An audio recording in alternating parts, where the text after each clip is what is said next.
Welcome to the Hockey PDO cast. My name is Dmitry Filipovich, and joining me is my good buddy Jesse Marshall. Jesse, what's going on, man? Happy New Year. I don't know if it's appropriate to say that on the 17th, but this is the first time I've seen you this year, so I'm going to do it.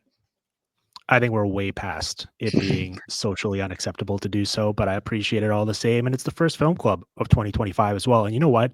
If there was ever a sign that it is truly a new year, it's me and you picking a defenseman to break down. We've been doing forwards all year, even stretching it back to previous seasons, but we finally decided to pick one. Now, I will say we're doing Zach Werenski today. We're going to break down the magnificent season he's having, all the tape that he's put out there for us to enjoy. It does feel like cheating a little bit because, as we're going to discuss when we talk about Werenski's game today, you go through it and he's really stretching the definition of what a quote unquote defenseman is. And that's not meant at all as a knock in terms of thinking of him as being defensively irresponsible or lacking in any way. It's just that he's pushing the envelope offensively so much and creating so much offense for this Columbus Blue Jackets team that he's really serving as a fourth forward out there for them in a lot of these instances, at least functionally. And so he is a defenseman in terms of position, and he will be in the Norris discussion. But man, this guy's playing like one of the best forwards in the league right now. He is, but I'm gonna deviate from what you just said and also give a mention to his defensive game, which has been extremely good. I think that's something that surprised me when I went into this footage. I wasn't I've watched Columbus play Pittsburgh a lot this year, but when I sat down and watched the full slate of the games, I was kind of shocked at how well he was standing people up in the defensive zone. He's almost sort of like this positionless midfielder in soccer that just traverses the middle third of the ice and is it turns a lot of destruction into offense. He is uh, faster than I thought, and it takes a while for him to get there. But I think let's start here, Dimitri. The most fun part of the tape is him skating straight at people. This is like it's a very straight line. It's almost like he's playing a game of chicken, right? With the people that are trying to defend him. I'm bringing the puck right at you, right in the center of your mass. So what are you going to do about it? And I think as a result, he catches a lot of people flat-footed, right? I think that they back up and then they get to a point of the line is drawn in the sand where you have to either act or he's going to go by you, and by the time you realize that you've lost your forward or reverse momentum, and he's just giving you a little shoulder shake, right? It's not like he's going east west here. It's very linear. It's very direct. But when the wheels get him that up to 100% speed, it's frightening, right? Because he's got a lot of mass. He's a big guy, and he can move pretty well for a big guy. So the terror that he is sort of reigning in the middle third is to me the most fun to watch, right? He's standing people up, turning that into offense. I think if you looked up the definition, like I say this on the show all the time, people throw out the word hockey sense as like this coverall for when they can't think of anything else to say sometimes. But for me, it's on this film. And it's the recognition from Zach Werenski of knowing exactly when and where, right? Where am I in the course of this game, in this moment? When is the right time to pinch? When's the right time to fly the zone? Or when's the right time to sneak in the back door of the play and make myself available on the far side? All of those decisions are sound and mostly correct all the time. And it's just that's what hockey sense is. It's the understanding of where you fit as a puzzle piece or a chess piece in this greater scope of this chaotic game, and when those points of attack are best suited for you. And he's mastered that. It's phenomenal to watch. And I think that's the definition, right, of the word hockey sense, is that sort of ethereal grasp of the game that allows you to sort of fluidly move with the pace and the direction of the hockey, and make yourself available, as you said, as sort of like this extra forward option, and doing it in a way where you're not making yourself vulnerable defensively because your timing is just perfect. You're not the only one that's surprised by how fast he's moving. You can tell that the opposition is in a lot of these clips as well that we're going to watch. And I think part of it is what I noticed. He has a very sort of unassuming stance, I think. Like he's very upright a lot of the time. And I think people see that and they feel like they're going to have a chance to react accordingly once he gets into whatever skating stride he's going to be in. And so he gives them that false sense of a timeline to work within, except that out of that stance, he's able to just reach his top speed and then keep gliding at it essentially. And so what you see is like it looks very different than a lot of the powerful skaters traditionally you see in the league, especially forwards, where like you watch Nathan McKinnon and his shins are basically hitting the ground when he's skating because he's so low and in such a traditional athletic stance, whereas Werenski does it in a bit of an unconventional way. To your point on the defensive stuff, and I'm glad you brought that up, and I'm going to highlight this and then kind of encompass it in a larger point about his full impact. Sport Logic has a lot of individual defensive metrics. When we did our Celebrini tape, we talked about his puck battles won and some of those other metrics. According to Sport Logic, they have Zach Werenski third in the league in total defensive plays made behind Jacob Slavin and Mackenzie Weegar. Now, a lot of that is volume in terms of usage and being on the ice as often as he is and being as involved as he is. And it encompasses stats like block passes. He's third behind Adam Fox and Jacob Slavin. Defensive zone denials in terms of breaking up entries. He's top 10 in the league. Stick checks, he's sixth. Loose puck recoveries, he's first. And he has about 30 of them per game. He basically does essentially everything in that regard for this Blue Jackets team. And I think when I watch him play, what I marvel at is just the motor he has in terms of his ability to sustain this for as often as he's playing, right? Like he's eating up 26-40 per game this season, which is nearly a full minute ahead of second place Mikhail Sergachev. And that's out of necessity because Utah didn't have Marino and Dursey this entire time.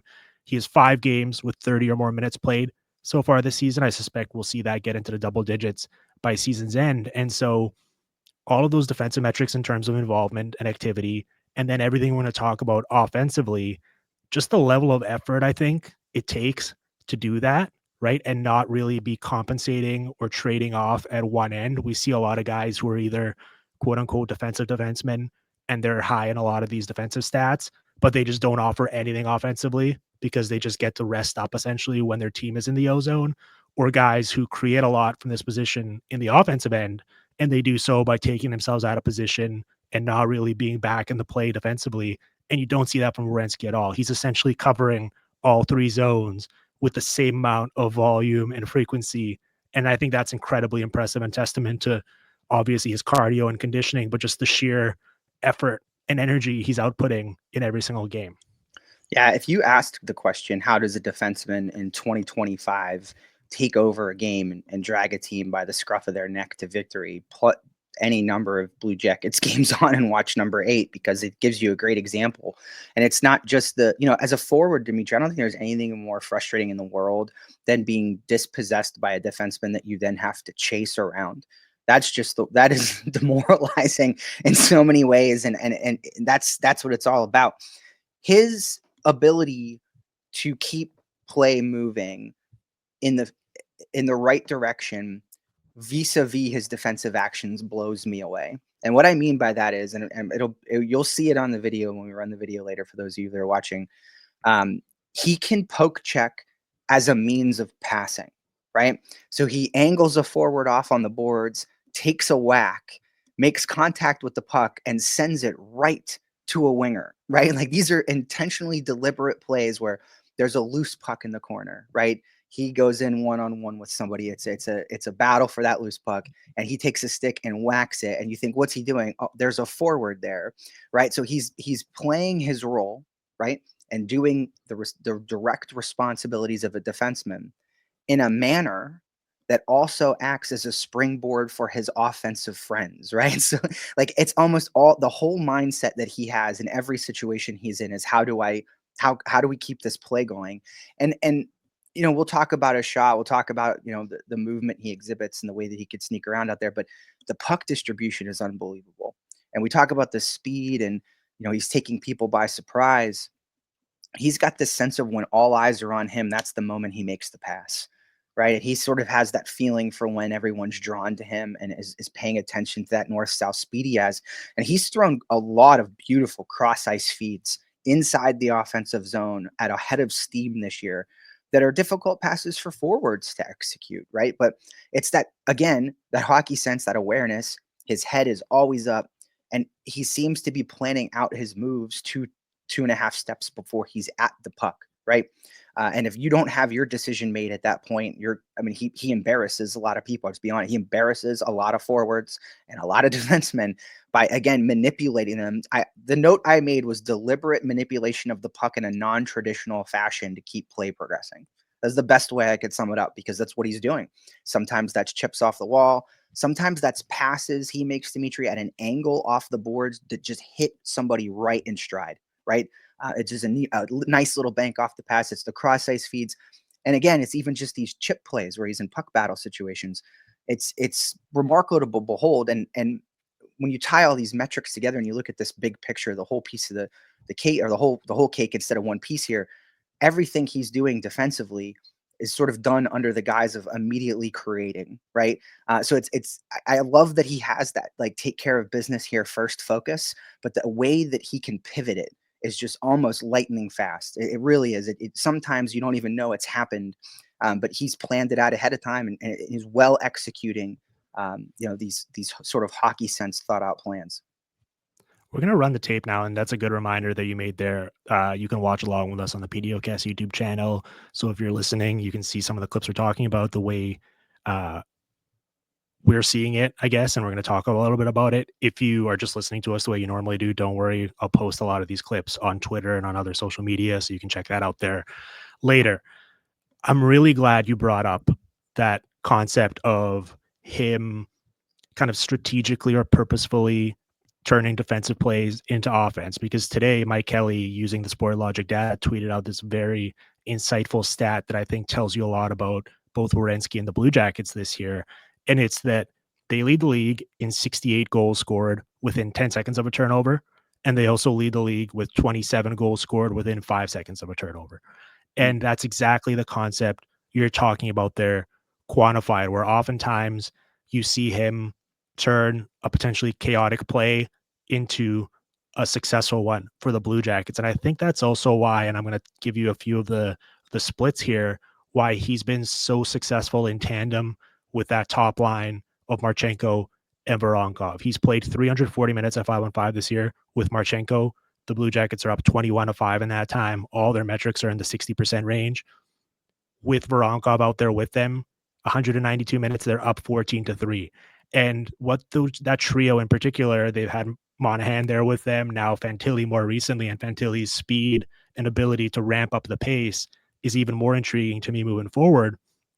What they do is they create chaos and they create miscommunication off of those turnovers, right? All of a sudden, everyone's scrambled out of position, and then they thrive within that. Their movement and interchangeability is so dynamic and unique. And so that's what you see on a lot of this stuff. Like, Marchenko's so willing to just put the puck in a space or put it into a defender's skates. And all of a sudden, you're like, all right, like, he lost the puck or he lost control of it. That was a bad play. And then within a second, he's in a better position on the ice, and all of a sudden Werenski's sneaking backdoor, and they create a passing play off of each other that way. And it's just so fun to watch. I think that's why I've been so captivated by them, and I think why, like, people are noticing that this Blue Jackets team, especially with their top players out there, is just so much fun to watch this season. Dimitri, I think that this is like it's like a generational gap type of a comment, I think, but like I think it's cool that Zach Werenski's kept things with him from when he entered the league that other people aren't bringing into the league with them anymore. Like beautiful, like touch passes, like that's sort of like a phased out thing, a little bit. I think you don't see that a lot anymore, and he's sort of like he's still doing it super effectively up at the top of the point. I can't tell you the number of times I saw Columbus score a goal because he just one touch something over to somebody. Yep. It's just like there's these remnants of like this almost previous iteration of hockey that are still within him and still are paying dividends. The backdoor pinch is the other one, right? I mean, like that was like something that became super cool in like the early 2000s, and like remember like started to like see defensemen do it all over the league, and he's still executing it as perfectly now as he was when he first came into the league as himself. So I'm that goes back to, I talk about this hockey sense piece, but the timing is so perfect, right?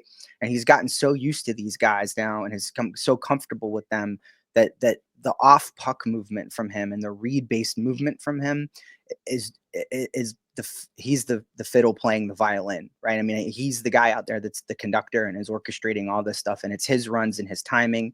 A lot of times it's his zone entries that are getting this stuff started. I think now you're starting to see, especially with Fantilli, this connection between them on stretch passing. Right? Adam Fantilli is realizing that he could get behind people quickly. Um, freelance, let's be honest, freelance a little bit on the breakout where appropriate, not in an irresponsible fashion, but Zach Werenski is going to find him, right? And there's been, especially over the course of the last couple of weeks, a lot of home run passes from Werenski to Fantilli. They've just been beautiful, crossing two lines, like full length almost, of the, behind the own net to the blue line sometimes. I'm, like you mentioned, I'm excited to watch that relationship blossom more, because every time you look, it almost seems like there's this new wrinkle they've added, or something else is happening now that they, have mastered to make opponents frustrated and cough the puck up. So, yeah, it's. I think he's done a phenomenal job of adapting to how hockey is being played in 2025, while still keeping a little bit of remnants with him from when he came into the league, I guess, and sort of a previous generation of defensemen that he grew up watching, right?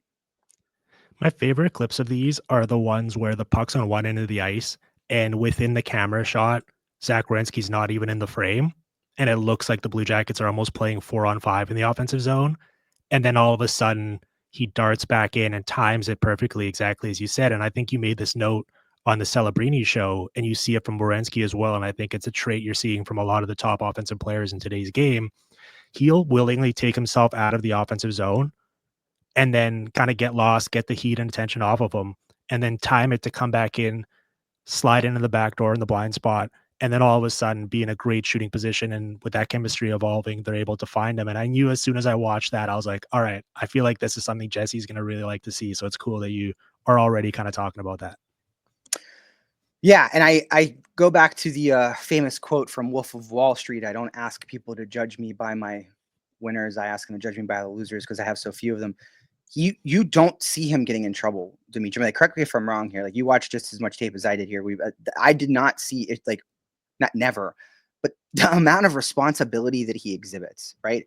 The unselfishness of his style of play, his willingness to give it up, his willingness to live to fight another day, his understanding again of where he fits in, whatever is happening in that moment is unmatched. I mean, it's what's driving this whole thing. And you sort of get used to, when guys are pinching or when they're getting active offensively, you get used to having to drink a little bit of bitter juice with that, because turnovers are going to happen, right? Like, people get a little too confident sometimes. Mobile defensemen have a tendency to try things that they shouldn't. This is it's just so well done. I mean, and there's certainly times where it doesn't go well, and he's got to scramble back, but you're not getting that heaping scoop of like bitterness with this, right? Like, it's more often than not, it's working out really well, and the chemistry seems to be unbelievable. I I I do want to I want to point out that I think when we talk about that lack of selfishness, or that like intentionality around his game, I go right to his shot. I think if you look at Mhm. most of the goals he's scored this year, he's taken something off, right? He's not looking to just send this thing through the glass. He's getting a lot of power without the sacrifice of any accuracy, right? There's an intentionality behind what he's doing. And I think that it's been fun to watch. It's been really fun to watch. What you're seeing is a discerning shooter as a defenseman, right? That's the way I would word that. It's a discerning shooter as a defenseman, and a guy who's not just going to wind up and let him rip.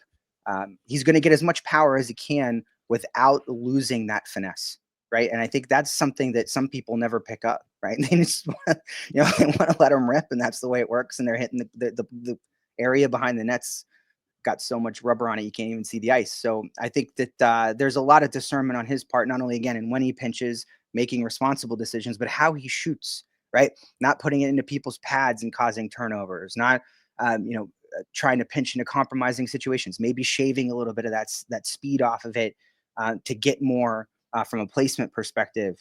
That sort of intentional shooting has been fun to watch for me. And also just getting it on net or in the vicinity of the goalie's pads or in the crease is such a valuable asset when you're playing with a guy like Dmitry Voronkov, because he's so good at coming away with whatever loose change is around there, that I feel like just giving yourself a fighting chance of getting the puck closer to the net and then letting him cook from his office is such a valuable component of this. You mentioned the shot. So he's got 15 goals, which is first amongst all defensemen. He's hit the post or crossbar another 15 times, which also leads the league. He's Wow. got 51 points, which leads defenseman 28 5-on-5 points, which is more than Quinn Hughes's 22, which is second at the position. He leads the position 178 shots on goal, which is 40 more than Makar, and 347 shot attempts, which is also first. I mean, I think that's what I keep coming back to, and I don't want to take away from everything you've said and everything we've highlighted about his defensive acumen and how he's creating a lot off of that end of it. It's just, I think what's made him so unique and so special, and we've spoken about this in the past, it's just really difficult to drive offense consistently as a defenseman in today's game. Like if you distribute the puck, you can get it into success, into advantageous positions for your forwards, but ultimately they're going to need to do the heavy lifting in terms of creation and ultimately finishing for you to actually create off of that. And so a lot of defensemen are very vulnerable, or I guess beholden to their environment. And if they don't have the horses around them, they're not going to be able to drive offense. Werenski's obviously gotten the boost of a new coach in Dean Evison this year, and guys like Marchenko and Voronkov and Kent Johnson taking their game to new heights at this point of their career. But ultimately, for a defenseman to just be driving offense the way Werenski is right now is really, really exceedingly difficult to do. And you only really see it from essentially Makar and Hughes right now. And maybe Yeah. even he's doing it to a greater extent than those guys, because oftentimes everything that's being created is as a direct result of something he just did. I don't want to take anything away from Kent Johnson at all, but he is getting fed some meals this season from Zach Werenski. There have been Yep. some supersized meals fed to him that have enabled him. And Grant, I'm like, again, kudos to Johnson. He's got to finish them, right? Like this is not a one. It's not a. It takes two to tango. But he's again, to your point, right? Like everything he's doing is seemingly benefiting the people around him, and the people around him are getting better at handling those situations and finishing them. So um yeah, it's it's unique to me, I guess I would say again, that to see someone who can do it from anywhere, right? Born from any situation, anytime. I think he's, the threat level he presents, you can see start to wear on teams within the course of a game, right? And then there's more room for him to inch closer and closer and closer and sneak in more and more and more.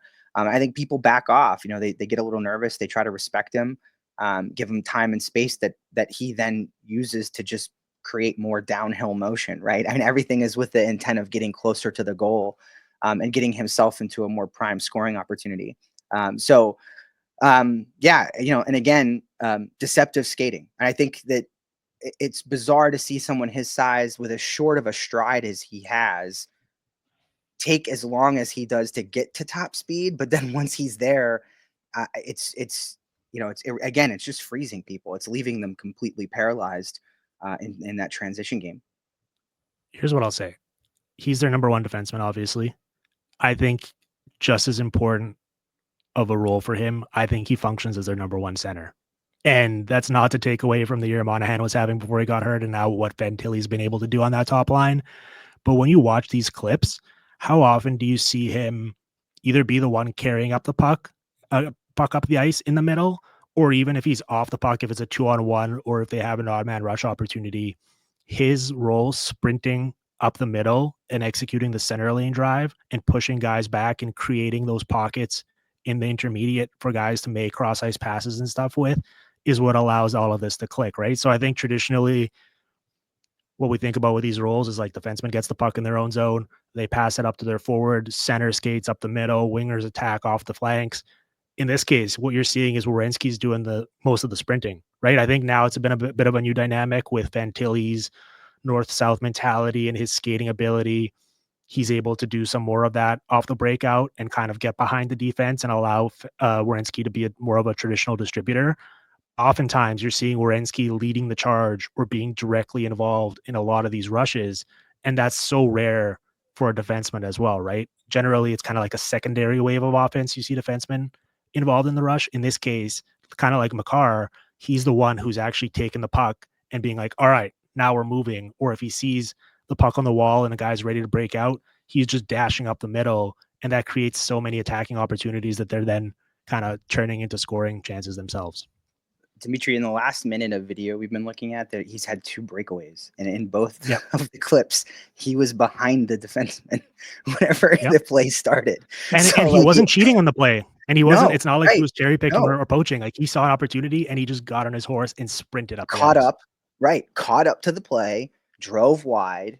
The defenseman shifted to where the puck was. They made a pass. He comes across the blue line with possession, and he's in on the net one-on-one with by himself. There was another clip in there against Carolina where he split the they gave him enough room for him to drive through, and he went right between them.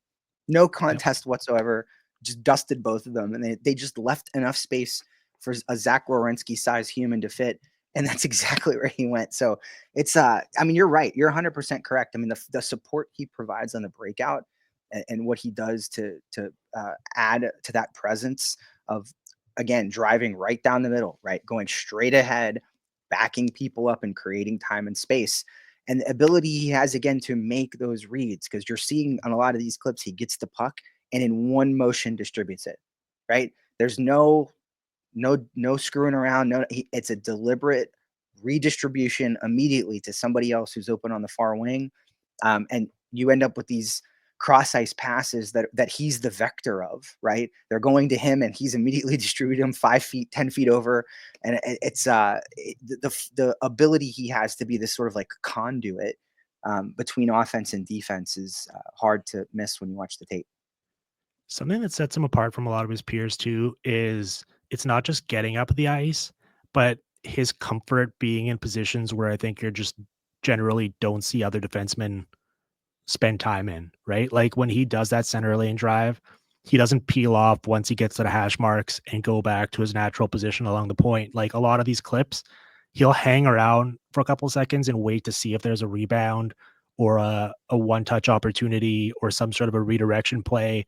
And then once he has to, he gets back defensively. But I think that's a part of this as well. I'm curious for your take on it and whether that's something we're just going to see more of, right? Because there's been all this talk about positional interchangeability or just positionless hockey in general and defensemen playing the roles of forwards more. And that sounds good in practice. But what you still see is a lot of players in a very still conservative league, defensemen are so scared to be caught out of position where the next day they're reviewing the tape with the team and the coach is like, all right, this defenseman was caught up the ice and that's why we gave up this rush opportunity and goal against and that's why we lost. And so they often see them just pulling the plug early and getting back defensively. He's just so willing and comfortable to be in certain areas in the offensive zone, and you can see that it catches the other team off guard, and then he's able to score or get a good opportunity from there. Not to mention that it allows guys like Marchenko to then occupy other areas of the ice, similar to the interchange we see between Makar and McKinnon. And I think that's really cool. Do you think that's something that we're just going to see more of, and it's going to become commonplace around the league? Do you think we've already seen that enough of that, or are you a bit surprised that it hasn't necessarily caught up yet, despite the fact that we keep talking about how the game is so offensively oriented now? I guess not surprised in a sense, because you know, there's a lot of old dogs that don't want to learn new tricks, I think, in the world of hockey coaching. But, I think the way I'd phrase it now, Dimitri, is like, don't trust your guys to your own detriment, right? Like, that's what it comes down to me. Like, if you want to put a cap on something like this and stop this from happening, you're doing so to your own detriment, right? And that's trust is what it comes down to, right? And I think that there's still like this, you know, school of thought in hockey that, like, got to play defense is more important than anything else. We got to take care of the red line, like back up, right? Like keep it in front of you at all times. And like, that's all well and good. But I think teams like that aren't going to let this sort of thing happen, right? They're not going to create an environment where you could let a Zach Werenski do this, right? And I think that's what stinks, is that's really what it comes down to, is do you have that kind of environment? I obviously, me, I'm in Pittsburgh, I cover the Penguins. They have a really terrible version of that environment, and that it's just wide open and nobody cares at all. So here's a balancing act that you have to play here. But I mean, look, you have to trust your guys to take care of this, right? Like that's what it comes down to, is giving them. I'm going to use the term blank check, because there does, when you watch this video, Dimitri, in an organic game, I know we're showing highlights, right? But when you watch it Yep. in an organic game state, there's no restriction here. right? You don't see like Zach Werenski backs off when he doesn't think that it's a good time to pinch. That's not a system driven decision, right? Where you can see it affecting pairing 1, pairing 2, pairing 3. That bubble's not here, right? Like, so I hope that as time goes on, coaches are going to look around, they're going to watch this video and say, wow, how do I recreate this? Well, I probably got to remove a few filters first, right? Like that's the issue is I've got a governor on my motor, and I got to find a way to take that off. Now, not everybody has a Zach Werenski, right? Like that's also requirement here is that you've got to have a defenseman that's willing to do this kind of thing. But even if you have them, that doesn't necessarily mean you've got the right environment to allow it. And I look forward, I hope, to more of these sort of like young dynamic skating talents that allow us to like challenge the traditional sort of views of like what a left wing does, right? Or like what I'm a center bound by these rules because I have to take care of my own zone and et cetera, et cetera. Like they're tropes, right? That's what they are. They're tropes. And how do you destroy a trope? Well, you do something like this, right? You have a guy like Zach Werenski who's playing like he doesn't have a position. And the more we see it, it being a copycat league, you do hope that that sort of thing catches on. I don't mean to give it such a low vote of confidence, but I think there's a lot of things that we've seen catch on before that haven't sort of matriculated their way fully through the league or caught all the way on. So, I think again, the more teams do it, the more it's going to be hard for some other people to say no. You're right. I'm stealing this concept from our pal Jack Hahn. He's talked about that. He wrote about this years ago, and now you're seeing Zach Werenski do it in full force. I brought it up to you, I think, in the Celebrini show, and I think this gives additional credence to my theory that he's their number one center. It's his work in that kind of middle funnel, right? Like you look at the routes he takes, and sometimes on the rush, like he'll do a traditional defensive move of like kind of like drifting to the outside near the wall and kind of throwing a muffin on net just to kind of and then getting back into his position at the blue line. But look at his play against the Wild for those watching. Like in the offensive zone, he's the one behind the net here. He's got three forwards back supporting him, and he comes back up the middle between the dots. He's able to intercept a play, keep it going, and that's what you're saying. Like, all right, that's not a highlight reel play. It didn't lead to even a scoring chance or a goal, but he does that all the time. Like he's between the dots when he goes behind the net or he gets caught on a rush. He'll just work his way back up the middle, realizing that so much of the impetus for the other team is to get the puck into the middle of the ice so they can break out themselves.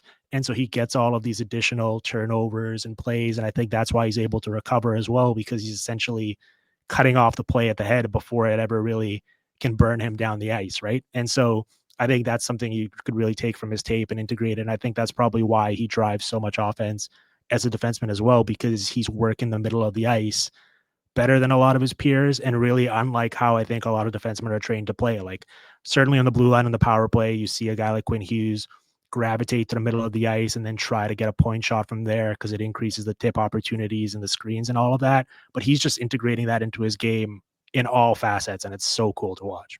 Yeah. I mean, and you just saw it there in another clip we're watching. I mean, He's working up the middle. Exactly. His ability to just get low and cut down low quickly it changes the defensive structure.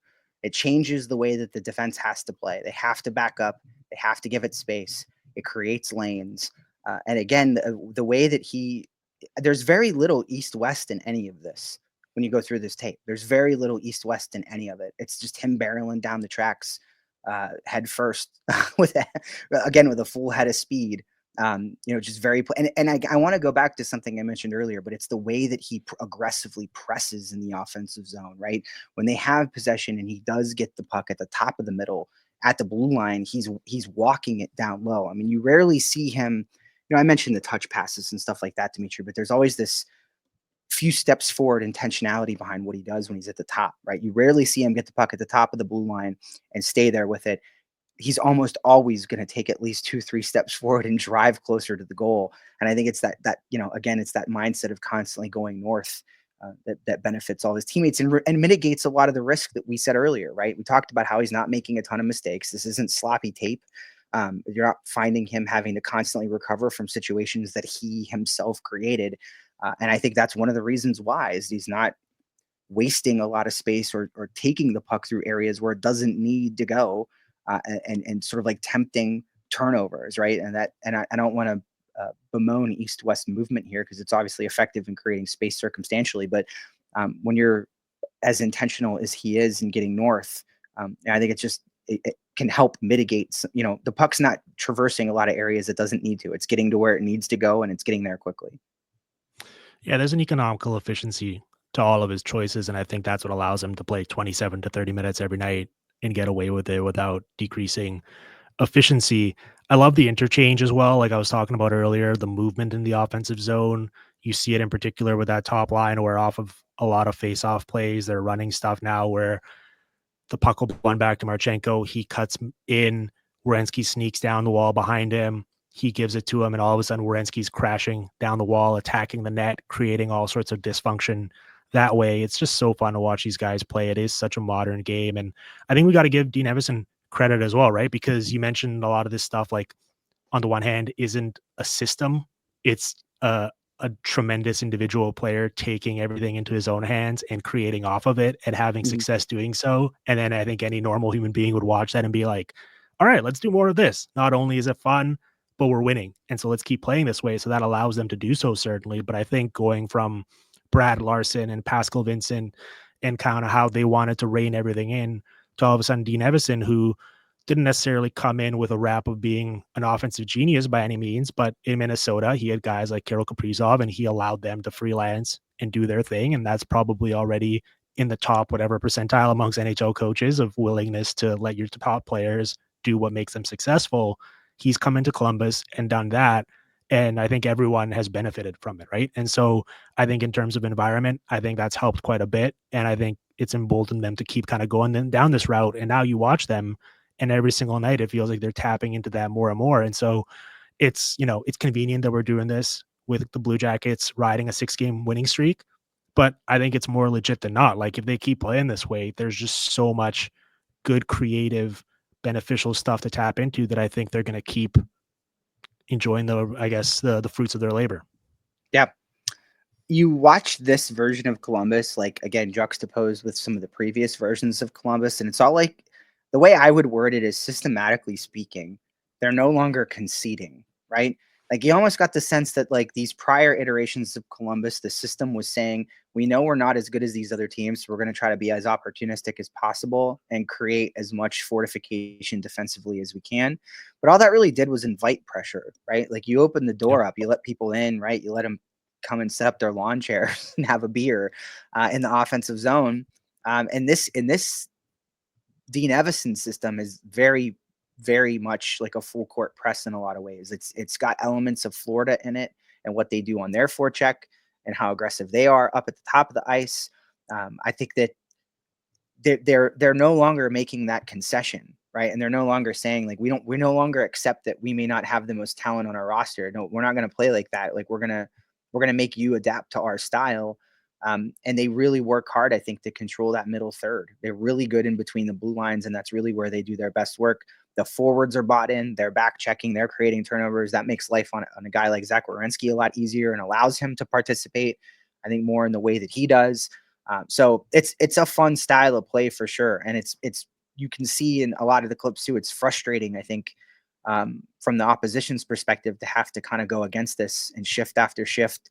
That pressure is sort of always there, and they force you to make a lot of plays that are area plays, right? I think sometimes on the breakout when you're trying to have the time and space to make your nice little breakout pass, like they want you to get it to an area so that they can beat you there, right? And I think that's sort of um, that's sort of the goal, and it's been a lot of fun. Been a lot of fun to watch them play it. That's for sure.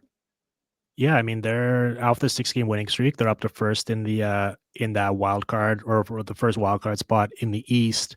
They're fifth in the league in scoring all situations, second in 5-on-5 scoring with only the Capitals ahead of them. And so what they're doing is working. They've become appointment viewing for me. I'm tuning in and back on Werenski. If you look at the Norris market, it's really interesting because it's been Hughes and Makar up top all year, and I think deservedly so, but the gap is shrunk between those three. They're all quite close in terms of the betting odds now. All of a sudden, Werenski's still third, but he's closed that distance. And then all of a sudden, it's like you go from Werenski, and then the gap between him and fourth place, which is Josh Morrissey, is an absolute abyss in terms of the Norris voting. And then it's like guys like Chikrin and so on and so forth. And it's become such a clearly defined a 3-horse race. And I think that is ultimately just a testament to how good Werenski's been, because we know the McCarr and Hughes that as long as they're in their prime and they're healthy, they're probably going to be 1-2 in some order. And the fact that he's actually made that a conversation between the three of them Yeah. is such a cool development, in my opinion. Yeah, 100%. Yeah. He's forced his way in there for sure. There's no question about it. And I think that all the habits that we talked about today, right? Like, I think regardless of whether or not Columbus is playing well and winning hockey games, I mean, they're habits that are going to allow him to keep accruing points and turning that attention towards himself in that race all the way up till the end, right? That's stylistically the way this is working for him, and the absolute role that he plays in what Columbus does offensively, combined with the minutes that he's getting and the amount of the simple amount of puck touches he sees in a hockey Yep. game. He's gonna be in there all the way up through the end, and if he has his health with him, I think that will continue to stay a 3-horse race. But when you contextualize it like that, right? You're 100% correct. I mean, it's we're used to this. We know what Quinn Hughes does and what the Canucks look like when he's not on the ice, and the case that he's made for himself in that. But the fact that Werenski was able to come really out of nowhere, right? Because I didn't, I didn't expect this from Nope. the beginning of the season. I don't think anybody did, right? I mean, I think you would have expected him to rebound. I wouldn't have been shocked at that. I would have expected him to have a good top pairing guy year over there. But this is on another level. And again, it's a really nice amalgamation of all the things that I think that he's taken with him over the course of his career so far, sort of tucked into one little package. Well, part of that is the health as well, and knock on Yeah. wood, health permitting, but he plays all 82 games in 18-19. And then since then, 5 years, misses 7, 21, 14, 69, and then 12 games. And so the fact that he's healthy, and I think what's very exciting as well is, as well as he's playing, it's a style that I think has even more room to grow, in terms of the players around him getting better and more comfortable playing with him, and then kind of being where he wants them to be, and then them being able to riff with each other. With the age of a lot of these players, them being in their early to mid 20s and just getting better and more comfortable in that system, I feel like it's something that stands to even get better as we move along, right? It's kind of almost difficult to envision Zach Werenski being more productive and more eye-popping than he's been so far. But I feel like as they get more comfortable just playing with all those guys together, it actually is logical that it would do exactly that. And so I think it's incredibly exciting. You got any parting notes here, or thoughts, or anything that we missed out on your list of stuff you've seen on Werenski's tape this year? It's all my notes. That's it. All right, man. Well, we're doing these about once a month now, so we'll see in February. We'll have some time, especially with the Four Nations and the NHL schedule slowing down a little bit, to revisit it. I think honestly, with the way he's playing, maybe we keep this trend of defensemen going in 2025, and we might have to do Lane Hudson next, because I feel like what he's been doing, That would be a it's good a one. lot of Yeah. similar concepts, but he's been playing at such a high level, and that Canadian team as well has really joined the Blue Jackets in this wild card race kind of out of nowhere. And so maybe we'll give them some shine. You got any stuff that you want to plug, or you want to direct the listeners to in terms of checking out? First of all, that's top pairing Lane Hudson to you, first of all. I wrote about Joel Blomqvist for The Athletic this week. Obviously the big news out of Pittsburgh is Tristan Jarry era is over. And then the nightmares behind people up there for that. So I knew you had a certain glow and energy to you today. That's it. That's the flu. Actually, my daughter got me sick, but I appreciate the note. It might be the fever I'm battling, but I appreciate it either way. But yeah, that's it. That's out now. So looking forward to what he might be able to accomplish, and kind of looking back at some of his AHL tape.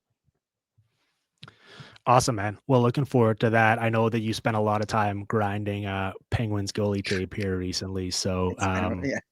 whether it's the deliriousness off the flu, or just being excited with the fresh start, or just getting to watch a lot of Werenski clips, this was a fun one. If you're watching along with us on the YouTube channel, help us out by subscribing and by smashing that thumbs up button. The more love we get on these, I think the more Jesse and I are going to be just grinding them out and putting putting together film clubs moving forward. Pop into the PDOcast Discord, which Jesse is in as well. You can tag him there and chat with him if you want directly. A lot of fun conversation going in there. That's going to be all for this week. We'll be back on Sunday with Drans for our usual Sunday special. Hope everyone has a great weekend, and we'll be back. Thank you for listening to the Hockey PDOcast streaming on the Sportsnet Radio Network.